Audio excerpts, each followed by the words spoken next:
ಕುರುತೆ ಗಂಗಾ ಸಾಗರಗಮನಂ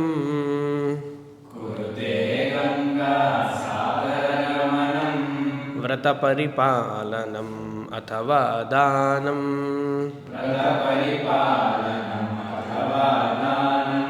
ಜ್ಞಾನವಿಹೀನಃ ಸರ್ವಮತೇನ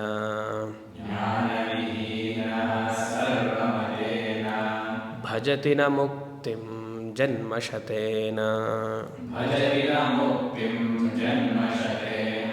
ಕುರುತೆ ಗಂಗಾ ಸಾಗರಗಮನಂ ವ್ರತಪರಿಪಾಲನಮಥವಾ ದಾನಂ ಜ್ಞಾನವಿಹೀನಃ ಸರ್ವಮತೇನ ಭಜತಿ ನ ಮುಕ್ತಿಂ ಜನ್ಮಶತೇನ ಕುರುತೆ ಗಂಗಾ ಸಾಗರಗಮನಂ ವ್ರತಪರಿಪಾಲನಮಥವಾ ದಾನಂ ಜ್ಞಾನವಿಹೀನಃ ಸರ್ವಮತೇನ ಭಜತಿ ನ ಮುಕ್ತಿಂ ಜನ್ಮಶತೇನ ಭಜ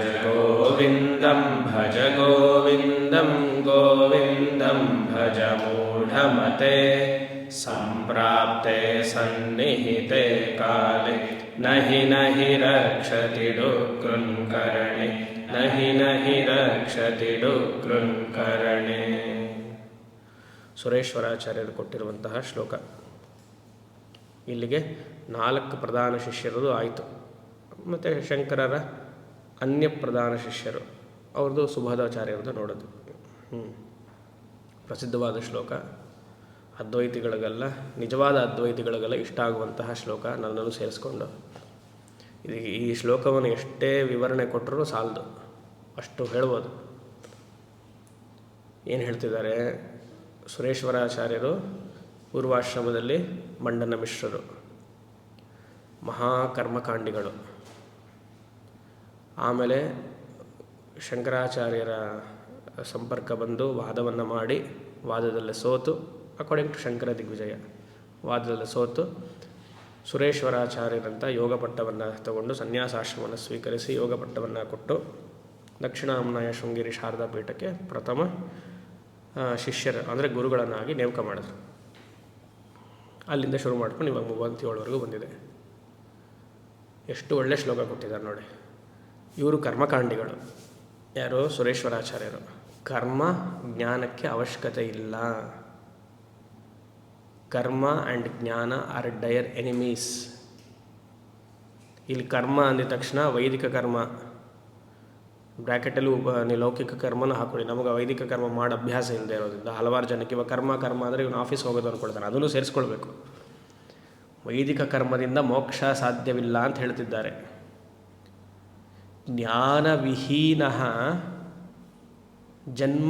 ಜ್ಞಾನವಿಹೀನಃ ಸರ್ವಮತೇನ ಭಜತಿ ನ ಮುಕ್ತಿಂ ಜನ್ಮಶತೇನ. 100 ಜನ್ಮ ನೀ ತಗೊಂಡ್ರು ನೀನು ವೈದಿಕ ಕರ್ಮವನ್ನು ಮಾಡಿ ಅದನ್ನೇ ಪ್ರೋತ್ಸಾಹ ಮಾಡಿ ಅದೇ ಶ್ರೇಷ್ಠ ಅಂತ ಹೇಳಿದ್ರು ನಿನಗೆ ಆತ್ಮಜ್ಞಾನ ಪ್ರಾಪ್ತಿ ಇಲ್ಲ. ನ ಕರ್ಮಣ ನ ಪ್ರಜಯ ನ ಧನೇನ ನ ಕರ್ಮಣ. ಕರ್ಮದಿಂದ ಅಮೃತತ್ವಂ ನ ಆನಶು. ಅಮೃತತ್ವ ಅಂದರೆ ಮೋಕ್ಷ. ಆನಶು ಅಂದರೆ ನಿನಗೆ ಮೋಕ್ಷ ಪ್ರಾಪ್ತಿ ಇಲ್ಲ ಕರ್ಮದಿಂದ. ಪ್ರಜೆ ಅಂದರೆ ಫ್ಯಾಮಿಲಿಯಿಂದ ಆಗಲ್ಲ ಅಂತ ಅರ್ಥ. ತಿಳ್ಕೊಂಬಿಡಿ ಕರೆಕ್ಟಾಗಿ. ಫ್ಯಾಮಿಲಿಯಿಂದ ಆಗಲ್ಲ, ಆಯಿತು, ಒತ್ತೊತ್ತು ಹೇಳಬೇಕದು. ಆಮೇಲೆ ಧನ, ಸಂಪತ್ತು ಅಂದರೆ ಹೆಸರು, ನೇಮ್, ಫೇಮ್, ಆ ಕೀರ್ತಿ, ಆದ್ದರಿಂದ ಮೋಕ್ಷ ಸಿಗಲ್ಲ. ಪ್ರಜಾ ಆಯಿತು. ಧನ ಏನು? ಕರ್ಮಣ ನ ಪ್ರಜಯ ನ ಧನೇನ. ವೈದಿಕ ಕರ್ಮದಿಂದ ಆಗಲ್ಲ. ತ್ಯಾಗ ಅಲ್ಲ, ವೈದಿಕ ಕರ್ಮದಿಂದ ಆಗಲ್ಲ, ಪ್ರಜೆಯಿಂದ ಆಗಲ್ಲ, ಧನದಿಂದ ಆಗಲ್ಲ. ಒಂದು ಅರ್ಥ ಧನದಿಂದ, ಇನ್ನೊಂದು ಅರ್ಥ ಉಪಾಸನಯ ಅಂತ ಒಂದು ಅರ್ಥ ಇದೆ. ಉಪಾಸನೆಯಿಂದ ಮೋಕ್ಷ ಸಾಧ್ಯವಿಲ್ಲ ಅಂತ ಅರ್ಥ. ಅಂದ್ರೇನು? Karma and upasana comes to one bracket, one sadhana. Karma will always go with upasana, upasana will always go with karma. ಯಾಕಂದರೆ ಒಂದು ಕಾಯಿಕ ಕರ್ಮ, ಒಂದು ವಾಚಿಕ ಕರ್ಮ, ಇನ್ನೊಂದು ಮಾನಸಿಕ ಕರ್ಮ. ವೈದಿಕ ಕರ್ಮದಲ್ಲಿ 3 ಅಂಗವೂ ಇದೆ. ಒಂದು ಪೂಜೆ ಮಾಡಬೇಕು ಅಂತಾದರೆ, ಒಂದು ಯಾಗವನ್ನು ಮಾಡಬೇಕು ಅಂತಂದರೆ ಈ ಶರೀರವನ್ನು ಉಪಯೋಗಿಸಿ ಪೂಜೆಯನ್ನು ಮಾಡ್ತೀವಿ, ಕೈಯೆಲ್ಲ ಉಪಯೋಗಿಸ್ತೀವಿ.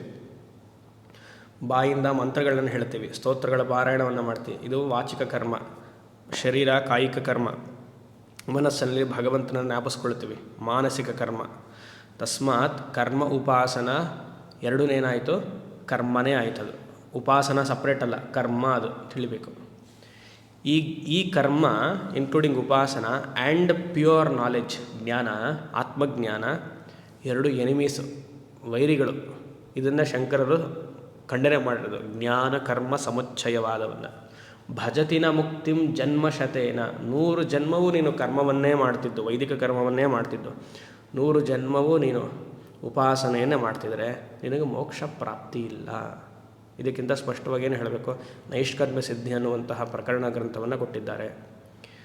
ತೈತ್ರಿಯ ಉಪನಿಷತ್ಗೆ ವಾರ್ತಿಕ ಬರೆದಿದ್ದಾರೆ, ದಕ್ಷಿಣಾಮೂರ್ತಿ ಸ್ತೋತ್ರಕ್ಕೆ ವಾರ್ತಿಕ ಬರೆದಿದ್ದಾರೆ, ಪಂಚೀಕರಣಕ್ಕೆ ವಾರ್ತಿಕ ಬರೆದಿದ್ದಾರೆ, ಬೃಹದಾರಣ್ಯಕ ಉಪನಿಷತ್ತಿಗೆ ವಾರ್ತಿಕ ಬರೆದಿದ್ದಾರೆ ಅಲ್ವಾ. ಬ್ರಹ್ಮಸೂತ್ರದಕ್ಕೂ ವಾರ್ತಿಕ ಅಥವಾ ವ್ಯಾಖ್ಯಾನವನ್ನು ಟಿಪ್ಪಣಿ ಬಡಿ ಅಂತ ಹೇಳಿದರು ಶಂಕರರು. ಪದ್ಮಪಾದಾಚಾರ್ಯರು ಒಪ್ಪಲಿಲ್ಲ. ಕರ್ಮಕಾಂಡಿಯಿಂದ ಬಂದಿರೋದ್ರಿಂದ ಬ್ರಹ್ಮಸೂತ್ರವನ್ನು ಕರ್ಮ ರೀತಿಯಾಗಿ ಬದಲಾವಣೆ ಮಾಡಿಬಿಟ್ರೆ ಕಷ್ಟ ಅಂತ ವಿರೋಧ ಮಾಡಿದರು ಪದ್ಮಪಾದಾಚಾರ್ಯರು. ಸುರೇಶ್ವರರಿಗೆ ಬಿಡಲಿಲ್ಲ. ಫಸ್ಟ್ ಶಂಕರರು ಹೇಳಿದ್ದು, ಬ್ರಹ್ಮಸೂತ್ರಕ್ಕೆ ನಾನು ಬರೆದಿರುವಂತಹ ಭಾಷ್ಯಕ್ಕೆ ನೀವು ಒಂದು ವಿವರಣೆಯನ್ನು ಕೊಡಿ ಹಾಗೆ ಅಂತ. ಪದ್ಮಪಾದಾಚಾರ್ಯರು ಒಪ್ಪಲಿಲ್ಲ. ಆತ ಪೂರ್ವಾಶ್ರಮದಲ್ಲಿ ಕರ್ಮಕಾಂಡಿ ಇದು ಎಲ್ಲ ಜ್ಞಾನಕಾಂಡದ ವಿಚಾರ. ಕರ್ಮಕಾಂಡ ಪರವಾಗಿ ಬರೆದುಬಿಟ್ರೆ ಅದಕ್ಕೆ ನೀವು ಪ್ರತ್ಯೇಕವಾಗಿ ಒಂದು ಇಂಡಿಪೆಂಡೆಂಟ್ ವರ್ಕ್ ಬರೀರಿ, ಬರೆಯೋಕ್ಕೆ ಹೇಳಿ ಅವ್ರಿಗೆ, ಆವಾಗ ಅವ್ರ ಮನಸ್ಸಲ್ಲಿ ಏನಿದೆ ಅಂತ ಗೊತ್ತಾಗುತ್ತೆ ಅಂತ ಕೇಳಿ ಅದು ಬಲವಂತ ಮಾಡಿ, ಆಮೇಲೆ ಶಂಕರರು ಯಾಕಪ್ಪ ಇವ್ರಿಗೆ ಮತ್ತೆ ಗಲಾಟೆ ಆಗುತ್ತೆ ಬೇಡ ಅಂಥೇಳಿ, ನೀವೊಂದು ಇಂಡಿಪೆಂಡೆಂಟ್ ಪ್ರತ್ಯೇಕವಾದ ಒಂದು ಗ್ರಂಥ ಬರೀರಿ, ಕರ್ಮ ವಿರೋಧವಾಗಿ ಬರೀರಿ ಅಂತ ನೋಡೋಣ ಅಂತ ಹೇಳಿದ್ಮೇಲೆ ಅವಾಗ ನೈಷ್ಕರ್ಮ್ಯ ಸಿದ್ಧಿ ಬಂತು. ನೈಷ್ಕರ್ಮ್ಯ ಕರ್ಮವೇ ಇಲ್ಲ, ಅದರಲ್ಲಂತೂ ಕರ್ಮ ಅಷ್ಟು ಕೇವಲವಾಗಿ ಬೈತಾರೆ ವೈದಿಕ ಕರ್ಮವನ್ನು. ನೈಷ್ಕರ್ಮ್ಯ ಸಿದ್ಧಿ ಮಾಡಿದ ಮೇಲೆ ಆಮೇಲೆ ಪದ್ಮಪಾದಾಚಾರ್ಯರಿಗೆಲ್ಲ ಹೂ ಅಂತ ಹೇಳಿ ಆದಮೇಲೆ ಆಮೇಲೂ ಸರಿಯಾಗಿ ಒಪ್ಪಲಿಲ್ಲ. ಆಮೇಲೆ ತೈತ್ರಿಯ ಶಾಖೆಗೆ ವಾರ್ತಿಕ ಬರೀ, ನನ್ನ ಶಾಖೆಗೆ ಬರೆಯಪ್ಪ ಅಂತ ಶಂಕರರು ಹೇಳಿದ್ಮೇಲೆ ವಾರ್ತಿಕ ಅವ್ರದ್ಮೇಲೆ ಇವ್ರಿಗೆ ಒಪ್ಪಿಗೆ ಆಯಿತು. ಆಮೇಲೆ ಬೃಹದಾರಣ್ಯಕ್ಕೆ ಬರೀರಿ, ಎಲ್ಲದಕ್ಕೆ ಬರೀರಿ ಶುರು ಆಯಿತು. ದಕ್ಷಿಣಾಮೂರ್ತಿಗೆ ಎಲ್ಲ ಮಾನಸೋಲ್ಲಾಸ. ಸೊ ಆ ರೀತಿಯಾಗಿ ಕರ್ಮಕಾಂಡದಲ್ಲಿ ಊರಿರುವಂತಹ ಮನುಷ್ಯ ಈ ಕರ್ಮಕಾಂಡ ಬೇಡ ಅಂಥೇಳಿ ತುರ್ಯಾಶ್ರಮವನ್ನು ತಗೊಂಡು ವಾದದಲ್ಲಿ ಸೋತು ಮುಕ್ತಿಂ ಭಜತಿನ ಜನ್ಮಶತೇನ, 100 ಜನ್ಮ ಆದರೂ ಇದೇ ಮಾಡ್ಕೊಳ್ತಾ ಇದ್ದರೆ ಅದಕ್ಕೆ ಶುರುವಿನಲ್ಲಿ ಹೇಳ್ತಾರೆ ಏನು, ಶುರುವಿನಲ್ಲಿ ಏನು ಬರುತ್ತೆ, ಕುರುತೆ ಗಂಗಾ ಸಾಗರ ಗಮನಂ. ಹಲವಾರು ವ್ರತಗಳನ್ನು ಮಾಡು, ನಿಂಗೆ ಗೋಮುಖಿಂದ ಶುರುವಾಗುತ್ತಲ್ಲ ಅಲ್ಲಿಂದ ಕುರುತೆ ಗಂಗಾ ಸಾಗರ ಗಮನಂ. ಗೋಮುಖಿಂದ ಶುರುವಾಗುವಂತಹ ಗಂಗೆಯನ್ನು ತಗೊಂಡು ನೀನು ಇಲ್ಲಿ ವೆಸ್ಟ್ ಬೆಂಗಾಲು ಅಥವಾ ರಾಮಕೃಷ್ಣ ಮಠದವರೆಗೂ ಕೋಲ್ಕತ್ತಾವರೆಗೂ ಹರ್ಕೊಂಡು ಬರುತ್ತದು ಅದೇ ಗಂಗಾ. ಅಲ್ಲಿಂದ ಯಾತ್ರೆ ಮಾಡಿದ್ರೂ ಕುರುತೆ ಗಂಗಾ ಸಾಗರ ಗಮನಂ ವ್ರತಂ ಪರಿಪಾಲನಂ ಅಥವಾ ದಾನಂ. ಎಷ್ಟೇ ದಾನ ಮಾಡಿದ್ರೂ, ದಾನಶೂರ ವೀರ ಕರ್ಣ ಅಂತ ನೀನು ಹೆಸರು ಗಳಿಸಿದ್ರು, ಆಮೇಲೆ ಇಲ್ಲಿ ಇಷ್ಟು ದಾನ ಆಯಿತು, ತೀರ್ಥಯಾತ್ರೆ ಆಯಿತು. ತೀರ್ಥಯಾತ್ರೆ ಮಾಡಿ ಸುಮಾರು ಜನ ಹೇಳ್ತಾರೆ ತೀರ್ಥಯಾತ್ರೆನೇ ಮಾಡ್ತಾಯಿದ್ದೀನಿ ಅಂತ. ಈ ಶಬರಿಮಲೆಗೆ ಹೋಗೋರ್ನೆಲ್ಲ ನೋಡಿ ಗುರುಸ್ವಾಮಿ ಅಂತ ಒಬ್ಬರು ಇರ್ತಾರೆ, ಅವರಿಗೆ ಸ್ವಲ್ಪ ಆರೆಂಜ್ ಡ್ರೆಸ್ಸು ಏನೋ ಹಾಕೊಂಡಿರ್ತಾರೆ. ಶುರುವಿನಲ್ಲಿ ಆರೆಂಜ್, ಆಮೇಲೆ ಏನೋ ಬ್ಲ್ಯಾಕ್ ಏನೋ ಗೊತ್ತಿಲ್ಲ, ನಾವು ಹಾಕಿದ್ದಾರೆ. ಸ್ವಾಮಿ 35 ವರ್ಷ ನಾನು ಶಬರಿಮಲೆಗೆ ಹೋಗ್ತಾಯಿದ್ದೀನಿ. ಈತನಿಗೆ 50 ವರ್ಷ ಆಗಿರುತ್ತೆ. 35 ವರ್ಷ 40 ವರ್ಷ ಎಲ್ಲರೂ ಕರ್ಕೊಂಡು ಹೋಗ್ತೀನಿ ಅಂತ. ಏನು ಪುರುಷಾರ್ಥಕ್ಕೆ? ಇದನ್ನೇ ಹೇಳ್ತಾ ಇರೋದು.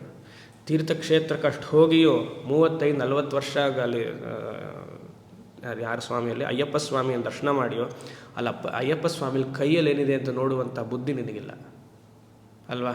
ಅವನು ಜ್ಞಾನ ಮುದ್ರೆ ಇಟ್ಕೊಂಡು ಕೂತಿದ್ದಾನೆ ಅಯ್ಯಪ್ಪ ಸ್ವಾಮಿಯಲ್ಲಿ. ಮೇಲ್ಗಡೆ ತತ್ವಮಸಿ ಅಂತ ವಾಕ್ಯ ಇದೆ ಗರ್ಭಗುಡಿಲಿ. ಇವನು ಅದನ್ನು ನೋಡೇ ಇಲ್ಲ. ಬರಬೇಡ ನೀನಿಲ್ಲಿ ಅಂತ ಹೇಳ್ತಿದೆ, ನೀನೇ ಬ್ರಹ್ಮ ನೀನೇ ಅಯ್ಯಪ್ಪ ಅಂತ ಹೇಳ್ತಿದೆ ಅಲ್ಲಿ. ನೋಡಿ ಹೀಗೆ ಇಟ್ಕೊಂಡಿದ್ದೀನಿ ತತ್ವಮಸಿ, ಶಾಸ್ತ್ರ ಮೀನ್ಸ್ ಟೀಚರ್, ಉಪದೇಶ ಮಾಡ್ತಾಯಿದ್ದೀನಿ, ನೀನೇ ಬ್ರಹ್ಮ. ಇವನು ಇರುಮುಡಿ ಕಟ್ಕೊಂಡು ಹೋಗ್ತಾನೆ ಅಲ್ಲಿಗೆ. 35 ವರ್ಷ ಆಯಿತು ಅಂತಾನೆ. ತಿರುಪತಿಗೆ ವರ್ಷ ನಡ್ಕೊಂಡು ಹೋಗ್ತೀವಿ ಸ್ವಾಮಿ ನಾವು. ಒಂದು ಗುಂಪಿದೆ ತಿರುಪತಿ, ವರ್ಷ ನಡ್ಕೊಂಡು ಹೋಗ್ತೀವಿ. ಬದ್ರಿ ಕೇದಾರ್ಗೆಲ್ಲ ಎಷ್ಟು ಸತಿ ಹೋಗಿದ್ದೀವಿ ನಾವು, ಕ್ಯಾಂಪ್ ಮಾಡಿದ್ದೀವಿ, ಹೋಗ್ತೀವಿ, ಕರ್ಕೊಂಡು ಹೋಗ್ತೀವಿ ಎಲ್ಲರೂ.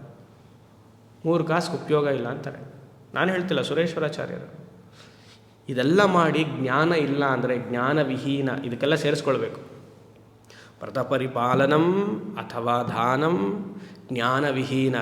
ಆತ್ಮಜ್ಞಾನವನ್ನು ಪಡಿಬೇಕು ಅನ್ನುವಂತಹ ದೃಷ್ಟಿಯಲ್ಲಿ ನೀನು ಇದೆಲ್ಲ ಮಾಡಲಿಲ್ಲ ಅಂದರೆ 100 ಜನ್ಮ ಇದು ಮಾಡಿದ್ರೂ ನಿನಗೆ ಮೋಕ್ಷ ಪ್ರಾಪ್ತಿ ಇಲ್ಲ. ಆದರೆ ಇದೆಲ್ಲ ಅವಶ್ಯಕತೆ ಬೇಕು, ಒಂದು ಹಂತದಲ್ಲಿ ಬೇಕು, ಚಿತ್ತಶುದ್ಧಿಗೆ ಮಾತ್ರ ಬೇಕು ಅಲ್ವಾ. ಹೇಳ್ತಾರೆ ಏನು, ಅನ್ನದಾನಕ್ಕಿಂತ ಮಹಾದಾನ ಇಲ್ಲ,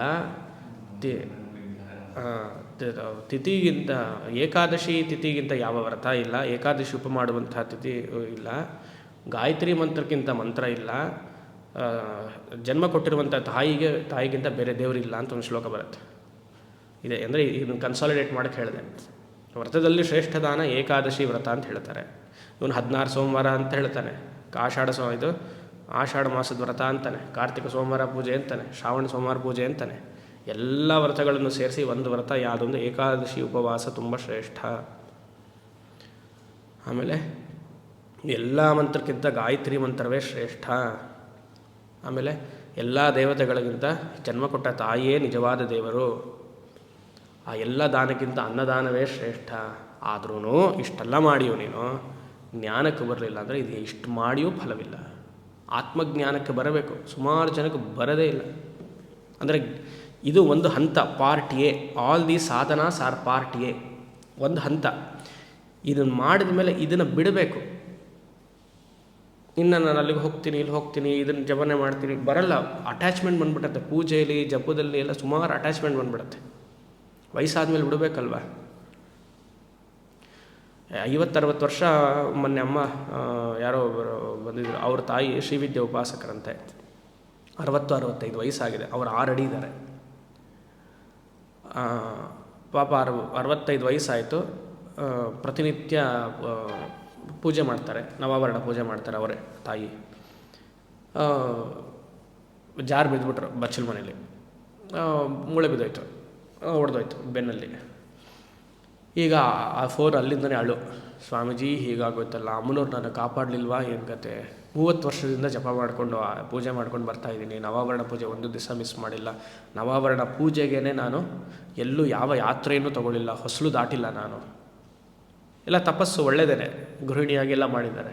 ಆದರೆ ಅಳ್ತಾರೆ, 30 ವರ್ಷ ಮಾಡಿರುವಂಥ ನವಾವರಣ ಪೂಜೆಯ ಫಲ ಏನು, ಅಳು. ಸ್ವಾಮೀಜಿ ನೀವು ಹಾಗೆಲ್ಲ ನೋಡಬಾರ್ದದು, ನಾಳೆಯಿಂದ ಪೂಜೆ ಇಲ್ವಲ್ಲ ಅದಕ್ಕಿಂತ ಅವ್ರಿಗೆ ಬೇಜಾರಾಗ್ತಿದೆ ಸ್ವಾಮಿ, ಅದಕ್ಕೆ ಅವ್ರು ಹೇಳ್ತಾರೆ. 60 ವರ್ಷ ಆದಮೇಲೂ ಜ್ಞಾನಕ್ಕೆ ಅವ್ರು ಬಂದಿಲ್ಲ ಅಂದರೆ ಅಳು ಬರ್ತಿದೆಯಲ್ಲ ಅವ್ರಿಗೆ. ವಯಸ್ಸಾದ್ಮೇಲೆ ನಮಸ್ಕಾರ ಮಾಡಿ ಆಯಿತು, ಚಿಕ್ಕ ವಯಸ್ಸಿಂದಲೇ ಮಾಡ್ಕೊಂಡು ನಮಸ್ಕಾರ ಮಾಡಿ ಆಯಿತು ಎಲ್ಲರೂ, ಭಗವಂತನಿಗೆ, ಹಿರಿಯರಿಗೆ, ಗುರುಗಳೆಲ್ಲ ಆಯಿತು. ವಯಸ್ಸಾದ್ಮೇಲೆ ಮಾಡೋಕ್ಕಾಗಲ್ಲ, ಬೆನ್ನು ಬಗ್ಗಲ್ಲ. ಅಯ್ಯೋ ನಾನು ಮಾಡಲಿಲ್ವಲ್ಲ ಅಂತ ಅವಾಗ ಬೇಜಾರು ಮಾಡ್ಕೊಳ್ತಾರೆ ಸುಮಾರು ಜನ. ಮತ್ತು ಇಷ್ಟು ವರ್ಷ ಮಾಡಿರುವಂಥ ನಮಸ್ಕಾರದ ಪುಣ್ಯ ಏನು ಬೇಜಾರು ಮಾಡ್ಕೊಳ್ಳೋದ? ಎಷ್ಟು ವರ್ಷ, 30-40 ವರ್ಷ ನಮಸ್ಕಾರ ಮಾಡಿದ್ರಲ್ಲ ಗುರುಗಳಿಗೋ, ದೇವ್ರಿಗೋ, ತೀರ್ಥಕ್ಷೇತ್ರಕ್ಕೆಲ್ಲ ಹೋದ್ರಲ್ಲ, ಇನ್ನೂ ಹೋಗೋಕ್ಕಾಗಲಿಲ್ವ ಅಂತ ಅಳ್ತಾರೆ. ಯಾಕೆ? ಇಲ್ಲಿ ಇಷ್ಟು ದಿವಸ ಮಾಡಿರೋದು ಅವ್ರಿಗೆ ಚಿತ್ತಶುದ್ಧಿ ಕೊಡ್ತಾ ಕೊಡಲಿಲ್ವ? ಹತ್ರ ಗೊತ್ತಾಗ್ತಿದೆಯಾ ಸಟಲ್ ಪಾಯಿಂಟು? ಜನ ಏನು ಹೇಳ್ತಾರೆ, ಅಯ್ಯೋ ನೀವು ಈ ರೀತಿಯಾಗಿ ನೋಡ್ತಿದ್ದೀರಾ, this is a different way of seeing, ಅಲ್ಲ this is the only way of seeing. ನೀವು ಬೇರೆ ರೀತಿಯಾಗಿ ನೋಡ್ತಿದ್ದೀರಾ. ಅರ್ಥ ಆಗ್ತಿದೆಯಾ? ಇವು ಮನಸ್ಸಿಗೆ ವೈದಿಕ ಕರ್ಮದಲ್ಲಿಯೇ ಅದೊಂದು ಅಟ್ಯಾಚ್ಮೆಂಟ್, ಅದೊಂದು ಪಟ್ರು, ಅದೊಂದು ಬಂಧವನ್ನು ಬಂದ್ಬಿಡುತ್ತೆ. ಆ ಕಡೆಯಿಂದ ಆಚೆನೇ ಬರಲ್ಲ. ಉಪಾಸನೆಯಲ್ಲಿಯೇ ಒಂದು ಅದೇ ಎಷ್ಟು ಚೆನ್ನಾಗಿದೆಯಲ್ಲ, ಐಸ್ ಕ್ರೀಮ್ ತಿಂದಾನೇ ಇದ್ದರೆ ಸಕ್ಕರೆ ಕಾಯಿಲೆ ಬರುತ್ತೋ ಇಲ್ವಾ? ಉಪಾಸನೆಯನ್ನು ಮಾಡ್ತಿದ್ರೆ ರೋಗಿಷ್ಟ ಆಗ್ತಿರೋ ಇಲ್ವಾ? ಅದೆಲ್ಲ ಬಂಧನ ಅಲ್ವಾ? ಅದು ಕರ್ಮನೇ ಮಾಡ್ತಿದ್ರೆ ಒಂದು ಹಂತಕ್ಕೆ ಬರಬೇಕಲ್ವ, ದಾಟಬೇಕಲ್ವ? ಯೋಚನೆ ಮಾಡಿ ಎಷ್ಟು ಅಂತ. ಅದರಲ್ಲಿ ಮಾಡೋಕ್ಕೆ ಆಸಕ್ತಿ ಇದೆ ಬಿಟ್ಟರೆ ಈ ಗ್ರಂಥಗಳನ್ನೆಲ್ಲ ಅಧ್ಯಯನ ಮಾಡುವಂಥ ಆಸಕ್ತಿ ಬರುತ್ತಾ? ಕರ್ಮಿಗಾಗಲಿ, ವೈದಿಕ ಕರ್ಮಿಗಾಗಲಿ ಅಥವಾ ಉಪಾಸಕನಿಗಾಗಲಿ ಆ ಮಾಡುವಂತಹ ಕರ್ಮದಲ್ಲಿ, ಜಪದಲ್ಲಿ, ಪೂಜೆಯಲ್ಲಿ ಆನಂದ ಸಿಗುತ್ತೆ ಬಿಟ್ಟರೆ ಈ ಗ್ರಂಥಗಳನ್ನೆಲ್ಲ ಅಧ್ಯಯನ ಮಾಡಬೇಕು ಅಂತ ಆಸೆ ಬರುತ್ತಾ ಅವನಿಗೆ? ಬರೋದಿಲ್ವಲ್ಲ. ಹೊರಗಡೆ ದೇವರು ಚೆನ್ನಾಗಿದೆ, ಹೊರಗಡೆ ದೇವ್ರನ್ನ ಅಲಂಕಾರ ಮಾಡಬೇಕು, ಅದು ಜಪ ಮಾಡಬೇಕು ಅಂತಾನೆ ಯಾಕೆ ಇದೆಲ್ಲ ಅಧ್ಯಯನ ಮಾಡಲ್ಲ? ಬಂದಿಲ್ಲ ಮನಸ್ಸಿಂದ ವಿಕ್ಷೇಪ ಗೊತ್ತಿದೆ. ನಾವು ಇನ್ನೊಬ್ಬರು ನೋಡಿ ಎಕ್ಸ್ಟ್ರೋವರ್ಟ್ ಅಂತ ಹೇಳಲೇಬಾರ್ದು, ಲೌಕಿಕರನ್ನ ನೋಡಿ ಎಕ್ಸ್ಟ್ರೋವರ್ಟ್ ಅಂತ ಹೇಳಲೇಬಾರ್ದು. ಇದು ಎಕ್ಸ್ಟ್ರೋವರ್ಟ್. ಅವನಿಗೆ ಕರ್ಮ, ಲೌಕಿಕನ ದೃಷ್ಟಿಯಿಂದ ಕರ್ಮ ಉಪಾಸನೆ ಇಂಟ್ರೋವರ್ಟ್, ಒಂದು ಸಾಧನೆ.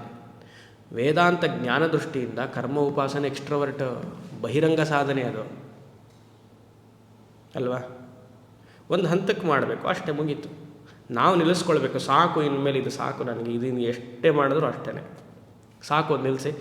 ಅದು ಹೇಗೆ ಊಟ ಮಾಡ್ತೀವೋ, ಊಟ ಮಾಡೋದನ್ನು ನಾವು ದೊಡ್ಡ ಕೆಲಸ ಅಂತ ನೋಡ್ಕೊಳ್ತೀವ. ಆ ಸಮಯಕ್ಕೆ ಮಾಡಾಯಿತು, ಮುಗಿಸಾಯಿತು. ಅದೊಂದು ಪೂಜೆ ಜಪ ಮುಗಿಸಿದ ಮೇಲೆ ಸಮಯ ಸಿಕ್ಕಾಗಲ್ಲ ಇದರಲ್ಲಿ ಆಸಕ್ತಿ ಬರಬೇಕು. ಇದರಲ್ಲಿ ಅಂದರೆ ವೇದಾಂತದಲ್ಲಿ ಆಸಕ್ತಿ ಬರಬೇಕು. ಎಷ್ಟೋ ಮಠಾಧಿಪತಿಗಳಿಗೆ ಈ ಆಸಕ್ತಿ ಇಲ್ಲ. ಅದ್ವೈತ ಮಠದಲ್ಲೇ ಪೀಠದಲ್ಲೇ ಕೂತಿರುವಂಥ ಎಷ್ಟೋ ಯತಿಗಳಿಗೆ ನಾನು ನೋಡ್ತಿದ್ದೀನಲ್ಲ, ಮಾತಾಡಿಸಿದ್ದೀನಿ, ಅವರೆಲ್ಲ ಜ್ಞಾನಕರ್ಮ ಸಮುಚ್ಚಯವಾದಿಗಳೇ. ಶಂಕರರ ಸಿದ್ಧಾಂತವನ್ನು ಕಿಂಚಿತ್ತೂ ತಿಳಿದಿಲ್ಲ.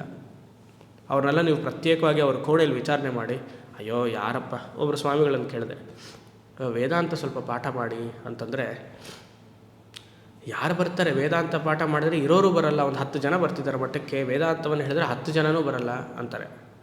ಸರಿ, ಯಾರು ಬರ್ತಾರೋ ಒಬ್ಬರಿಬ್ಬರಿಗಾದರೂ ಹೇಳಿ ಅಂದರೆ ಅದು ಉಪಯೋಗ ಇಲ್ಲ. ಜನ ಬರೋದಕ್ಕೋಸ್ಕರ ವೇದಾಂತ ಪಾಠವ ಮಠಕ್ಕೆ? ಯೋಚನೆ ಮಾಡಿ. ಇವ್ರಿಗೆ ಗೊತ್ತಿಲ್ಲ. ಸರಿ, ನೀವು ಚರ್ಚೆ ಮಾಡೋಣ ಬನ್ನಿ ಅಂತಂದರೆ, ಅಯ್ಯೋ ಅದು ನೀವು ಮಾಡ್ಕೊಳ್ಳಿಪ್ಪ, ನೀವು ಪಾಠ ಮಾಡಿ, ನೀವು ಪ್ರವಚನ ಕೊಡಿ, ನೀವು ಹೇಳಿ, ನಮಗದೆಲ್ಲ ಆಗಲ್ಲ. ಮತ್ತು ನೀವೇನು ಮಾಡ್ತೀರಾ? ಪೂಜೆ ಮಾಡ್ತೀರಿ. ಮತ್ತು ಸನ್ಯಾಸ ಯಾಕೆ ತಗೊಳ್ರಿ ನೀವು? ಸನ್ಯಾಸಕ್ಕೂ ಕರ್ಮಕ್ಕೂ ಎಷ್ಟು ವಿರೋಧ! ಯಾಕಂದರೆ ಜ್ಞಾನಂ ಸನ್ಯಾಸ ಲಕ್ಷಣಂ ಅಂತ ಶಂಕರರು ಹೇಳಿರೋದು. ಗೃಹಸ್ಥಾಶ್ರಮ ಆದಮೇಲೆ ಜ್ಞಾನದಲ್ಲೇ ಇರಬೇಕು. ಒಂದು ಗೃಹಸ್ಥ ಜ್ಞಾನಿ ಒಂದು ಸಾಧನೆ, ಸನ್ಯಾಸತ್ವ ತಗೊಂಡು ಜ್ಞಾನ ಅನುಷ್ಠಾನವನ್ನು ಮಾಡೋದು ಇನ್ನೊಂದು ಸಾಧನೆ. ಅದಕ್ಕೆ ವಿವಿಧಿಷಾ ಸನ್ಯಾಸ ಅಥವಾ ವಿದ್ವತ್ ಸನ್ಯಾಸ ಅಂತ ಹೇಳೋದು.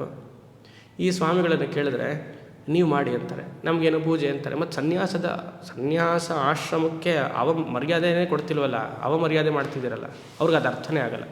ಎಷ್ಟೋ ಜನ ಪಂಡಿತರನ್ನು ಕೇಳಿದ್ರೆ ನೀವು ಸನ್ಯಾಸತ್ವ ತಗೊಳ್ಳಿ ಅಂದರೆ ಭಯಪಡ್ತಾರೆ. ಅಯ್ಯೋ ನಮಗೆ ಸನ್ಯಾಸ ಧರ್ಮವನ್ನೆಲ್ಲ ಪಾಲನೆ ಮಾಡೋಕ್ಕೂ ಆಗುತ್ತೋ ಇಲ್ವೋ ಅಂತ ಹೇಳ್ತಾರೆ. ಅವ್ರು ನೋಡ್ತಿರೋವಂಥದ್ದು ಸನ್ಯಾಸವನ್ನು ಧರ್ಮವಂತ ನೋಡ್ತಿದ್ದಾರೆ, ಸನ್ಯಾಸ ಜ್ಞಾನ ಅಂತ ನೋಡ್ತಿಲ್ಲ ಅವರು. ಧರ್ಮದ ಚೌಕಟ್ಟಿನಲ್ಲಿ ಅದನ್ನು ನೋಡಿ ಅದನ್ನು ಪಾಲನೆ ಮಾಡೋಕ್ಕಾಗತ್ತಾ ಇಲ್ವಾ ಅಂತ ಕೇಳ್ತಿದ್ದಾರೆ. ಗೊತ್ತಾಗ್ತಿದೆಯಾ? ಅಯ್ಯೋ ಅದು ಬೆಳಗ್ಗೆ ಹೇಳಬೇಕು, ಇಷ್ಟು ಜಪ ಮಾಡಬೇಕು.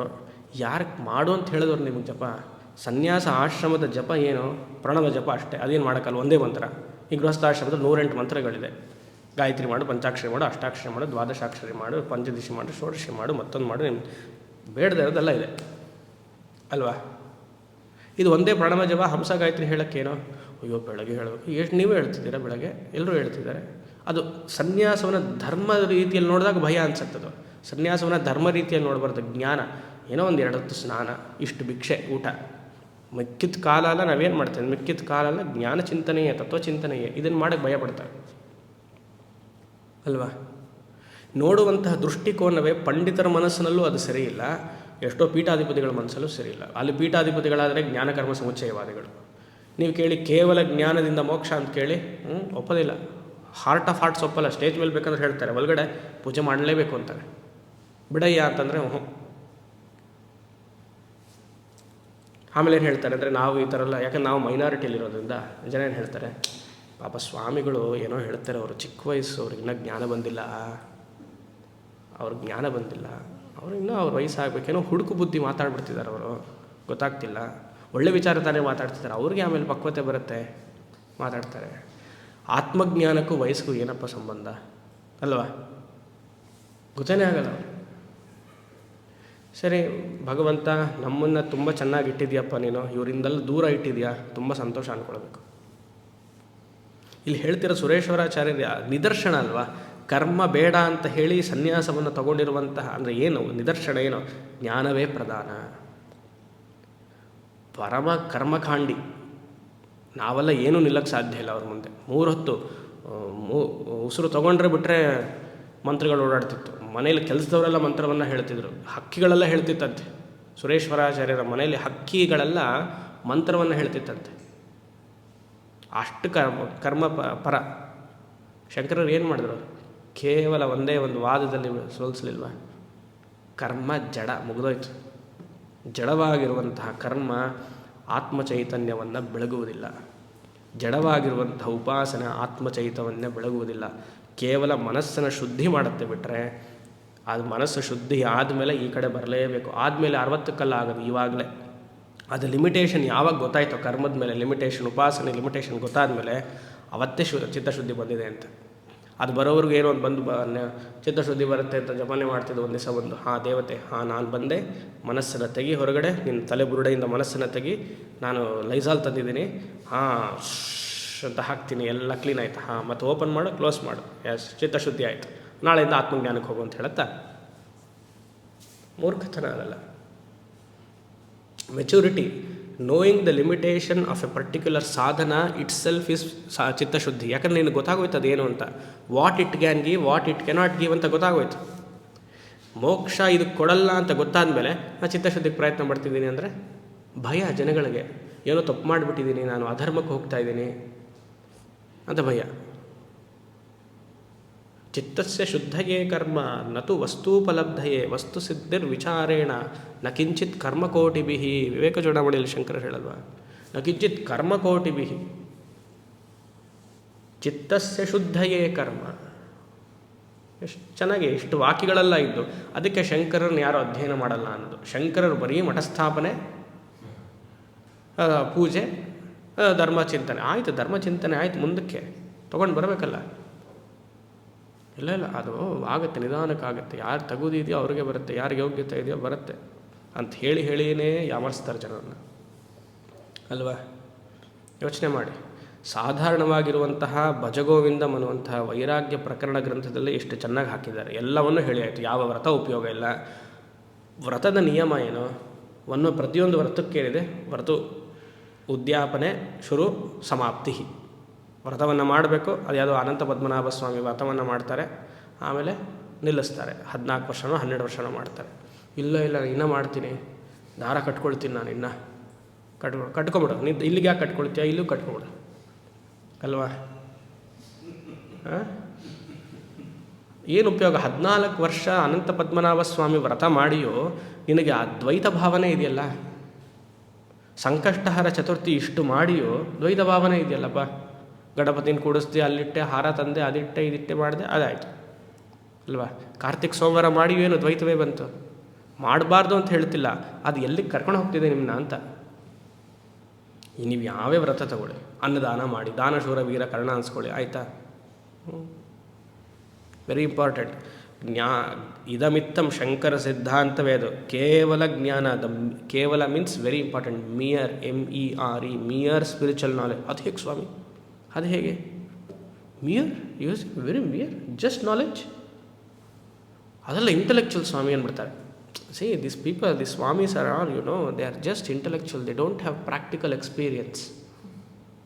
ನಾನು ಯು ಆರ್ ಜಸ್ಟ್ ಎಮೋಷ್ನಲ್ ಅಂದರೆ, you are just mass of emotional ಅಂದರೆ ಹೇಗಿರುತ್ತೆ ಅರ್ಥ? ಅದಕ್ಕೇನಾರು ಉಪಯೋಗ ಅವ್ರ ಮಾತಕ್ಕೆ ಏನಾರು ಇದೆಯಾ? ಯು ಆರ್ ವೆರಿ ಇಂಟೆಲೆಕ್ಚುವಲ್ ಅಂತಾರೆ, you are also just emotional ಅನ್ನೋದು ಓಕೆ ಮಾಡಿ ಸರಿನೇ ಬರಲ್ಲ. ಅದು ಸುಮ್ಮನೆ ಏನೋ ಮಾತಾಡ್ಬಿಡ್ತಾರೆ. ಅನುಭವ ಬರಬೇಕು ಅಂತ. ಯಾವ ಅನುಭವ ಬರಬೇಕು? ಉಪಾಸನೆಯಲ್ಲಾದರೆ ಅನುಭವ ಬರಬೇಕು, ಕರ್ಮದಲ್ಲಾದರೆ ಅನುಭವ ಬರಬೇಕು, ಜ್ಞಾನದಲ್ಲಿ ಏನು ಅನುಭವ ಬರಬೇಕು? ಸ್ವತಃಸಿದ್ಧವಾಗಿರುವಂತಹ ಬ್ರಹ್ಮವಸ್ತು ನಾನೇ, ಆತ್ಮವೇ ಬ್ರಹ್ಮ ಅಂತ ಆದಮೇಲೆ ಅನುಭವ ಏನು ಬರೋದು? ಇಲ್ಲಿಂದ ತೋರಿಸ್ಬೇಕಾ? ಆತ್ಮ ಹನುಮಂತ ತೋರಿಸಿದ್ನಲ್ಲ, ರಾಮ ಎದೆ ಬಗ್ಗೆ ತೋರಿಸಿದ್ನಲ್ಲ ಇದ್ದಾನೆ ಅಂತ ನಾ ತೋರಿಸ್ಬೇಕಾ? ಅದನ್ನು ನೀನು ನೋಡ್ತಿದ್ಯಾ ಧ್ಯಾನದಲ್ಲಿ. ಅಪರೋಕ್ಷ ಜ್ಞಾನ, ಮೊನ್ನೆ ಹೇಳಿದ್ನಲ್ಲ, ಅಪರೋಕ್ಷ ಜ್ಞಾನ ಬಂದಿದೆ, ಅಪರೋಕ್ಷ ಅನುಭವ ಬಂದಿಲ್ಲ ಅಂತ ಒಂದು ಗ್ರೂಪ್. ಅಪರೋಕ್ಷ ಅನುಭವ ಅಂದರೆ ಆ ಸಮಾಧಿಯಲ್ಲಿ ಕೂರಬೇಕು ಅಂತ. ಯಾಕೆ ಕೂರಬೇಕಪ್ಪ? ಸಮಾಧಿಯಲ್ಲಿ ಕೂತ್ರೆ ಆತ್ಮಗೋಚರ ಆಗತ್ತಾ? ಇವಾಗ ಗೊತ್ತಾಗ್ತಿಲ್ವಾ? ನಿರ್ವಿಶೇಷವಾಗಿರುವಂಥ ಆತ್ಮದಲ್ಲಿ ಇವಾಗ ಆತ್ಮವಸ್ತು ಸದ್ವಸ್ತು ಇಲ್ಲಾಂದರೆ ಸಾಧ್ಯವಾ? ಎಲ್ಲ ಕ್ರಿಯೆಗಳು ನಡೆಯುತ್ತಾ? ನನ್ನಲ್ಲೇ ತಾನೇ ಎಲ್ಲ ಅಧ್ಯಸ್ಥ ಆಗಿದೆ. ಈ ವಿಚಾರವನ್ನು ತಿಳಿಬೇಕಲ್ವ. ತಿಳಿದ ಮೇಲೆ ಆರಾಮಾಗಿ ಆತ್ಮಾರಾಮ ಸ್ಥಿತಿಯಲ್ಲಿ ಇರ್ಬೋದಲ್ವ. ಮಾಡುವಂಥ ಪ್ರತಿಯೊಂದು ಕರ್ಮವು ಆಭಾಸ ಅಂತ ನೋಡ್ಬೋದಲ್ವ. ಆತ್ಮಜ್ಞಾನ ಬಂದರೆ ಮಾಡುವಂಥ ಪ್ರತಿಯೊಂದು ಕರ್ಮವೂ ಆಭಾಸವೇ. ಅದಕ್ಕೆ ಅಂಟ್ಕೊಳ್ಳೋದೇ ಇಲ್ಲ ಅಂದರೆ ಮುಗೀತು, ಅದೇ ಅವನೇ ಜ್ಞಾನಿ. ಅದು ಕರೆಕ್ಟು, ಇದೆಲ್ಲ ಅರ್ಥ ಆಗತ್ತೆ ಆದರೆ ಅಂತ ಹೇಳ್ತಾರೆ. ಕರೆಕ್ಟು, ಇದೆಲ್ಲ ಅರ್ಥ ಆಗತ್ತೆ, ಐ ಅಂಡರ್ಸ್ಟ್ಯಾಂಡ್, ಬಟ್ ಇಫ್ ಎಲ್ಲಿವರೆಗೂ ಅದು ಬರುತ್ತೋ ಅದು ಸಾಧ್ಯವೇ ಇಲ್ಲ. ಇವನಿಗೆ ಚಿಕ್ಕ ವಯಸ್ಸಲ್ಲಿ ತಪ್ಪು ಅಭಿಪ್ರಾಯನೇ ಮನೆಯಲ್ಲಿ ಹಿರಿಯರು ಅಥವಾ ಪಾಠದಲ್ಲಿ ಈ ಪುಸ್ತಕಗಳೆಲ್ಲ ಹೇಳ್ಕೊಟ್ಟು ಅದೇನೋ ಒಂದಿದೆ ಮುಂದೆ ಏನೋ ಒಂದು ಬರುತ್ತೆ ಅಂತ ಹೇಳಿ ನಿಜವಾದ ಜ್ಞಾನವನ್ನು, ಸರಳವಾದ ಜ್ಞಾನವನ್ನು ಅದು ಅವನು ಕೊಟ್ಟರು ಅವನು ಒಪ್ಕೊಳ್ಳೋಕೆ ಸಾಧ್ಯ ಇಲ್ಲ. ಇಷ್ಟು ಸುಲಭವಾನ ಅಂತ. ಯಾರೋ ಒಬ್ಬರು ಬಂದಿದ್ದರು ಒಂದು ಪ್ರವಚನಕ್ಕೆ ಮೊನ್ನೆ ನಾವು ಬೆಂಗಳೂರಲ್ಲಿ ಕೊಟ್ಟಾಗ, ಸ್ವಾಮಿ ಇಷ್ಟು ಸುಲಭವಾನ ಆತ್ಮಜ್ಞಾನ ಅಂತ ಕೇಳಿದ್ರು. ಹೌದು ಇಷ್ಟೇ. ಅಯ್ಯೋ ಇಷ್ಟೇ ಅಂದರೆ ಏನು ಈಸಿಯಾಗಿ ಪಾಲನೆ ಮಾಡಿಬಿಡ್ಬೋದು ಅಂದರು. ಮೊನ್ನೆ ಅಂದರೆ ಒಂದು 2 ವರ್ಷದ ಹಿಂದೆ. 2 ವರ್ಷ ಆದಮೇಲೆ ಮತ್ತೆ ಬೆಂಗಳೂರು ಹೋದಾಗ ಪ್ರವಚನ ಬಂದಾಗ, ಆತ್ಮಜ್ಞಾನ ಭಾಳ ಕಷ್ಟ, ನೀವೇ ಸುಲಭ ಅಂದ್ರಲ್ಲಪ್ಪ. ಆದರೆ ಅಂದೆ ಮನೇಲಿ ವಿಪರೀತ ಗಲಾಟೆ ಆಗುತ್ತೆ, ಆವಾಗೆಲ್ಲ ಕಂಟ್ರೋಲ್ ಮಾಡ್ಕೊಂಡಿರೋದು ಭಾಳ ಕಷ್ಟ ಅಂತಾರೆ. ಸರಿ, ಆವಾಗ ಮನ ಇನ್ನೂ ಪಕ್ವತೆ ಬಂದಿಲ್ಲ. ಹೌದು, ಪಕ್ವತೆ ಬೇಕು, ಪಕ್ವತೆಗೆ ಇದೆಲ್ಲ. ಗಲಾಟೆ ಆದ್ರೂ ಸುಮ್ಮನೆ ಇರೋದೇ ಆತ್ಮಜ್ಞಾನಿ ಲಕ್ಷಣ ಅಲ್ವಾ? ಯೋಚನೆ ಮಾಡಿ. ಅದು ಮನೆಯಲ್ಲಿಂದ ಶುರು ಆಗಬೇಕದು, ಎಲ್ಲ ಹೊರಗಡೆ ಅಲ್ಲ. ಮನೆಯಲ್ಲಿಂದ ಏನೋ ಒಂದು ತೊಂದರೆ ಬರ್ತಿದ್ದಾಗ ಅದನ್ನು ಏನೋ ಮಾಡ್ಕೊ ಹೋಗು ಅಂತ ಬಿಟ್ಬಿಡ್ಬೇಕು. ಅಯ್ಯೋ ಸ್ವಾಮಿ, ಜವಾಬ್ದಾರಿ ಯಾರಿಗೆ? ಇನ್ನೊಬ್ರು ಇದ್ರೆ ತನ್ನ ಜವಾಬ್ದಾರಿ. ನಿಮ್ಗೆ ಗೊತ್ತಾಗ್ತಿದೆಯಾ? ಜವಾಬ್ದಾರಿಯಿಂದ ಇರಬೇಕಲ್ವ? ಯಾಕೆ ಜವಾಬ್ದಾರಿ ಬೇಕು? ನಿಮ್ಮ ಪಡೆಗೆ ನೀವಿರಿ, ಅವ್ರು ಏನಾರು ಮಾಡ್ಕೊಂಡು ಹೋಗಲಿ ಅಂತ ಪ್ರಾರ್ಥನೆ ಮಾಡಿ ಅಲ್ವಾ? ಇದೇ ಆತ್ಮಜ್ಞಾನ. ಏನು ಸ್ವಾಮಿ ಹೀಗೆಲ್ಲ ಹೇಳ್ತೀರಾ? ಹೌದು, ನೀವಾಗೇ ಇರೋದಕ್ಕೆ ಆತ್ಮಜ್ಞಾನ. ಆರಾಮಾಗಿರ್ಬೋದು. ಇನ್ನೊಬ್ರನ್ನ ಕಂಟ್ರೋಲ್ ಮಾಡೋಕ್ಕೆ ಹೋದ್ರೇ ಇದೆಲ್ಲ ಪ್ರಾಬ್ಲಮ್. ದ್ವೈತವನ್ನು ಕಂಟ್ರೋಲ್ ಮಾಡಿದ್ರೇ ಪ್ರಾಬ್ಲಮ್. ದ್ವೈತವನ್ನು ಯಾವತ್ತೂ ಕಂಟ್ರೋಲ್ ಮಾಡೋಕ್ಕಾಗಲ್ಲ. ಯಾಕಂದರೆ ನೀವು ಅದನ್ನು ಹುಟ್ಟಿಸಿಲ್ಲ, ಅದು ನಿಮ್ಮ ಸೃಷ್ಟಿ ಅಲ್ಲ. ತಾನಾವೇ ಅದು ಬರುತ್ತೆ, ಪ್ರಾರಬ್ಧವಶಾತ್ ಹೋಗುತ್ತೆ. ಅದಕ್ಕೆ ನಾವು ಅಂಟ್ಕೊಂಡಿರೋದ್ರಿಂದ ಇದೆಲ್ಲ ಪ್ರಾಬ್ಲಮ್. ಬಿಟ್ಬಿಡಿ, ಬಿಡೋಕ್ಕಾಗಲ್ಲ. ಪಟ್ರು ಅಟ್ಯಾಚ್ಮೆಂಟ್, ಅದೇ ಪ್ರಾಬ್ಲಮ್. ಹೇಗೆ ಅಲ್ಲಿ ಸಂಸಾರದಲ್ಲಿ ಅಟ್ಯಾಚ್ಮೆಂಟ್ ಇದೆಯೋ, ಈ ಕರ್ಮ ಉಪಾಸನೆಯಲ್ಲಿ ಈ ವ್ಯಕ್ತಿಗೆ ಸಾಧಕನಿಗೆ ಅಟ್ಯಾಚ್ಮೆಂಟ್ ಇದೆ ಅಲ್ವಾ? ಇದನ್ನು ಹೇಳ್ತಾನೆ ಹೋಗ್ಬೋದು. ಯಾಕಂದರೆ ಈ ವಿಚಾರ ಎಲ್ಲ ಟಾಪಿಕ್ ತೊಗೊಂಡ್ರೆ ನನಗೆಲ್ಲ ಬ್ಲಡ್ ಪ್ರೆಷರ್ ಎಲ್ಲ ಜಾಸ್ತಿ ಆಗುತ್ತೆ, ಬಿ ಪಿ ಎಲ್ಲ ಏರುತ್ತೆ. ಶಂಕರ ಸಿದ್ಧಾಂತವನ್ನು ಅರ್ಥ ಮಾಡ್ಕೊಂಡಿರೋರು ಸುಮಾರು ಜನದಲ್ಲಿ ವಿರಳ. ಇಲ್ಲ, ಎಲ್ಲೋ ಒಂದೆರಡು ಮಠಗಳಿರ್ಬೋದೇನೋ, ಬಿಟ್ಟರೆ ಹಲವಾರು ಮಠಗಳು ಎಲ್ಲ ಜ್ಞಾನಕರ್ಮ ಸಮುಚ್ಚಯವಾದಿಗಳೇ. ಉಪಾಸನೆಯೂ ಬೇಕು, ಕರ್ಮವೂ ಬೇಕು, ಅದ್ರ ಜೊತೆಗೆ ಅಂತಾರೆ. ಅದು ಚಿತ್ತಶುದ್ಧಿ ಅಂತ ಹೊರಗಡೆ ಬಹಿರಂಗ ಹೇಳ್ತಾರೆ. ಹೊರಗಡೆ ರೂಮಲ್ಲಿ ಹೋಗಿ ನೋಡಿ, ಏನೋ ಮಾಡ್ತಾ ಕೂತಿರ್ತಾರೆ, ಜಪಾನೋ ತಪಾನೋ.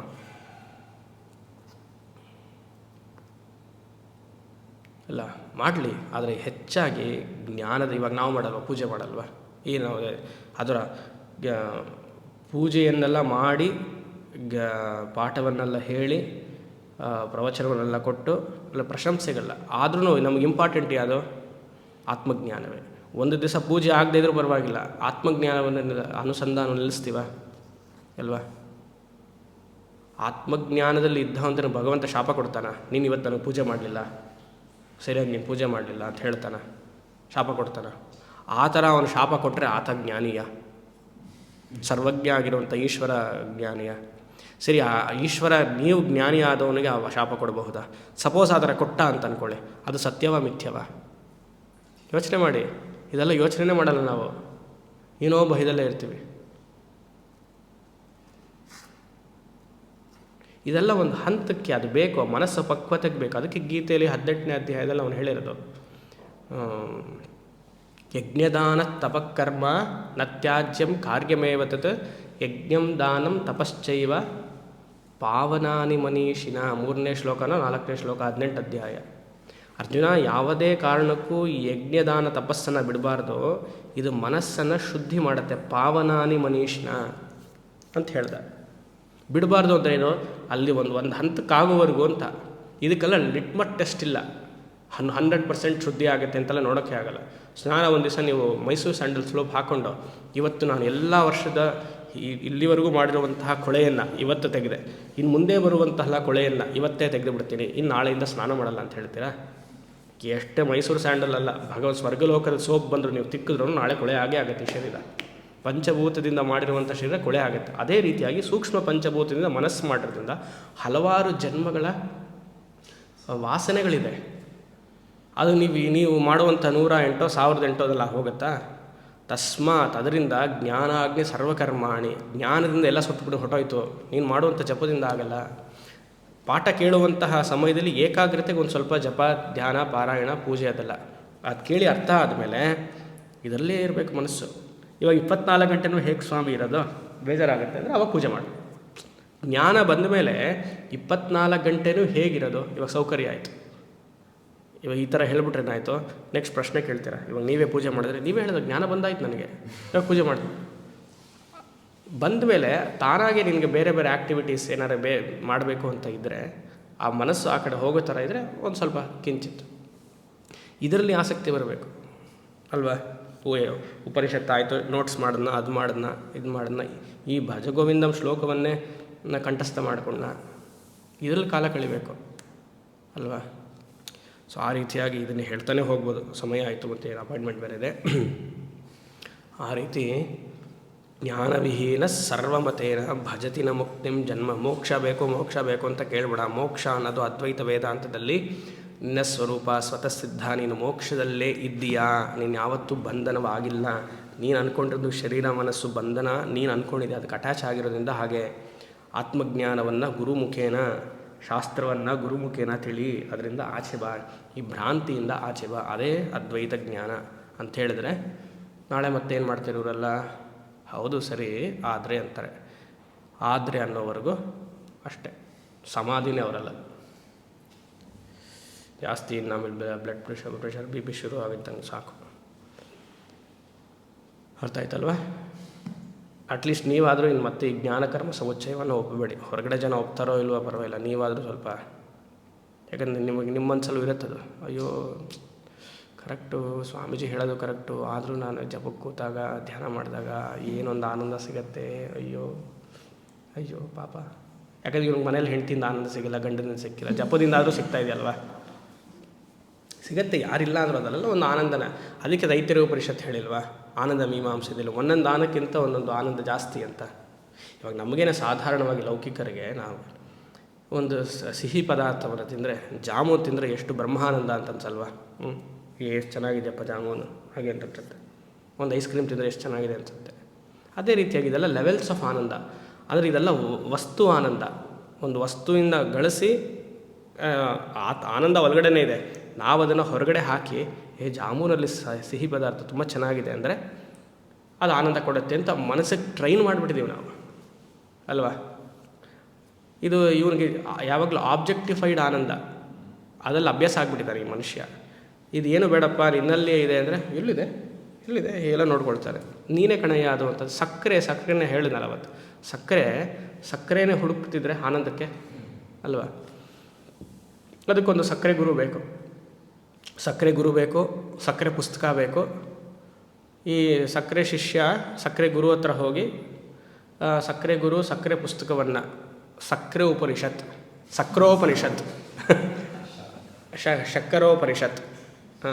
ಶಕ್ಕರೋಪನಿಷತ್ತಲ್ಲಿ ಒಂದು ಪಾಠವನ್ನು ಮಾಡಿಸ್ಕೊಂಡು ಅದಕ್ಕೆ ಶಂಕರಾಚಾರ್ಯರಿದ್ದಾರೆ, ಶಂಕರಾಚಾರ್ಯರು ಅದಕ್ಕೊಂದು ಭಾಷ್ಯವನ್ನು ಬರೆದು, ಶಂಕರ ಟೀಕಾಕಾರರು, ಶಂಕರ ಟಿಪ್ಪಣಿಕಾರರು ಅದೆಲ್ಲ ಬರೆದು ಅಲ್ವಾ? ಇವ್ನಿಗೆ ಹೇಳಿದ್ಮೇಲೆ ಇವನು ಸಕ್ಕರೆ ಏನು ಹೇಳ್ತಾನೆ, ಅಹಂ ಸಕ್ರೋಸ್ಮಿ ಅಂತಾನೆ, ಶಕ್ಕರಾಸ್ಮಿ ಅಂತ ಏನೋ ಒಂದು ಹೇಳ್ತಾನೆ. ಅದೇನೋ ಸಂಸ್ಕೃತದಲ್ಲಿ ಸೇರಿಸ್ಬೇಕು ಹಾಗೆ. ಶುರುನಲ್ಲಿ ಅದೇ ಆಗಿದ್ದೀಯಪ್ಪ ನೀನು, ಶುರುನಲ್ಲಿ ನೀನು ಸಕ್ಕರೆನೇ, ನೀನು ಬೆಲ್ಲನೇ. ಇದು ಸಾಧನೆ ಎಲ್ಲ ಯಾತಕ್ಕೆ ಮಾಡಾಕ್ತಿದ್ವಿ ಇಷ್ಟೆಲ್ಲ? ಮುಂಚೆನೇ ಅದು ಹೇಳಿದ್ರೆ ಇವ್ನಿಗೆ ಗೊತ್ತಾಗಲ್ಲ, ಯಾಕಂದರೆ ಮನಸ್ಸು ಅರ್ಥಕಾಮಭರಿತವಾಗಿಬಿಟ್ಟು. ಸ್ವಲ್ಪ ಹೋಗ್ಬಿಟ್ಟು ಮತ್ತೆ ತಿಳಿಬೇಕಲ್ವ? ಇವಾಗ ಇದು ನೋಡಿ ನಾವು ಹೇಗೆ ನಗ್ತೀವಿ? ಈ ಸಾಧನೆ ಎಲ್ಲ ನೋಡಿ ಏನು ವ್ಯರ್ಥ ಸ್ವಾಮಿ, ಇದು ಸಕ್ಕರೆ ಹೋಗಿ ಸಕ್ಕರೆನ ಕೇಳುತ್ತಾ? ನಾವು ಮಾಡ್ತಿರೋದೇನೋ ಅದೇ, ಸಕ್ಕರೆನೇ ಆಗಿದ್ದೀವಿ, ಮನಸ್ಸಿನಲ್ಲಿ ಒಪ್ತಾ ಇಲ್ಲ ನೋಡಿ. ಹೇಗೆ ಒಪ್ಕೊಳ್ಳೋದು ಅಂತ. ಮನಸ್ಸಿನ ವಾಸನೆ ಅತ್ಪಡೆಗಲ್ಲಿ ಹೋಗುತ್ತೆ, ಅದಕ್ಕೆ ಅಂಟ್ಕೊಂಡ್ರೇ ಪ್ರಾಬ್ಲಮ್. ಅಂಟ್ಕೊಳ್ಬಾರ್ದು, ಅದೇ ವೈರಾಗ್ಯ ಅಲ್ವಾ? ಅದಕ್ಕೆ ಸನ್ಯಾಸ ಅಷ್ಟು ಮಹತ್ವ. ಆ ರೀತಿಯಾಗಿ ಈ ಸುರೇಶ್ವರಾಚಾರ್ಯರು ಅದ್ಭುತವಾದ, ನನಗೆ ಇದೊಂದೇ ಶ್ಲೋಕ ಇಷ್ಟಪ್ಪ. ಅದು ಭಜಗೋವಿಂದಮಲ್ಲಿ ಯಾವ್ದಾದ್ರು ಒಂದು ಶ್ಲೋಕ ಇಷ್ಟ ಅಂತಂದರೆ ನನಗಿದಿಷ್ಟ. ಎಲ್ಲಿ ಜ್ಞಾನ ಹಾಗೂ ಕರ್ಮ ವಿರೋಧ ಆಗುತ್ತೋ ಆ ಪೋರ್ಷನೆಲ್ಲ ತುಂಬ ಬ್ಯೂಟಿಫುಲ್. ಭಗವದ್ಗೀತೆಯಲ್ಲಿ ಶಂಕರರು ಜ್ಞಾನಕರ್ಮ ಸಮುಚ್ಚಯವನ್ನು ಎಷ್ಟು ಕಡೆ ಉದ್ಧರಿಸ್ತಾರೆ. ನಾವೇ ಶುರುವಿನಲ್ಲಿ ನೋಡಿದ್ವಿ, 2ನೇ ಅಧ್ಯಾಯದ ಶುರುವಿನಲ್ಲಿ ನೋಡಿದ್ವಿ, 3ನೇ ಅಧ್ಯಾಯದಲ್ಲಿ ಬರುತ್ತೆ. ಎಲ್ಲ ಉಪನಿಷತ್ತು ಉಪೋದ್ಘಾತ, ಇಂಟ್ರಡಕ್ಷನ್ ಟು ಆಲ್ ಉಪನಿಷತ್ ಶಂಕರಾಚಾರ್ಯರು ತಗೊಳ್ಳೋದೆ ಜ್ಞಾನಕರ್ಮ ಸಮುಚ್ಚಯವಾದವನ್ನು. ಅದರಲ್ಲೂ ಐತರೇಯ ಭಾಷ್ಯದಲ್ಲಂತೂ ಸನ್ಯಾಸವನ್ನು ಅಷ್ಟು ಎಸ್ಟಾಬ್ಲಿಷ್ ಮಾಡ್ತಾರೆ, ತಗೊಳ್ಳೇಬೇಕು ಅಂತಾರೆ. ಆ ರೀತಿಯಾಗಿ ಅದು ಶಂಕರರ ಕಾಂಟ್ರಿಬ್ಯೂಷನ್. ಅವರನ್ನು ಮಿಕ್ಕ ಆಚಾರ್ಯರ ಥರನೇ ಮಾಡಿಬಿಟ್ರೆ ಮತ್ತು ಶಂಕರರ ವ್ಯಕ್ತಿತ್ವ ಹೇಗೆ ಅಲ್ವಾ? ಆ ರೀತಿ ಜ್ಞಾನವಿಹೀನ ಸರ್ವಮತೇನ ಭಜತಿ ನ ಮುಕ್ತಿಂ ಜನ್ಮಶತೇನ. ಜ್ಞಾನವೇ ಮೋಕ್ಷಕ್ಕೆ ಸಾಧನೆ, ಅದೇ ಮಾಡಬೇಕು. ಶ್ರವಣ ಮನನ ನಿಧಿಧ್ಯಾಸನ ಸತತವಾಗಿರಬೇಕು. ಓಂ ಶಂ ಅಸತೋಮ ಸದ್ಗಮಯ ತಮಸೋಮ ಜ್ಯೋತಿರ್ಗಮಯ ಮೃತ್ಯೋರ್ಮಾ ಅಮೃತಂ ಗಮಯ. ಓಂ ಶಾಂತಿ ಶಾಂತಿ ಶಾಂತಿ.